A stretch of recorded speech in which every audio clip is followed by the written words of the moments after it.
জিয়া সমাজ কল্যাণ পরিষদের কেন্দ্রীয় কমিটির উদ্যোগে ভয়াবহ বন্যার ক্ষতিগ্রস্ত লক্ষ্মীপুরের রামগঞ্জ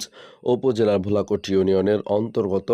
১ নং ওয়ার্ড আকরতমা দুধরাজপুর গ্রামের পানিবন্দী মানুষের মাঝে ত্রাণ সামগ্রী বিতরণ করা হয়েছে। শনিবার জোহরের নামাজের পর জিয়া সমাজ কল্যাণ পরিষদের সাংগঠনিক সম্পাদক প্রবাসী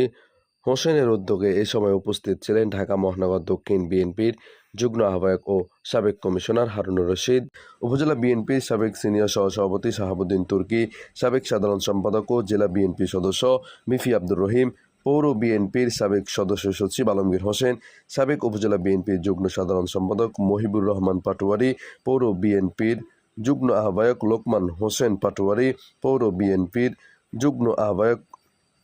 বাকি বিল্লাহ, বিএনপি নেতা মনির হোসেন লিটন, বিএনপি নেতা আশরাফুদ্দৌলা নোমান, উপজেলা যুবদলের সাবেক সভাপতি ও জেলা যুবদলের সদস্য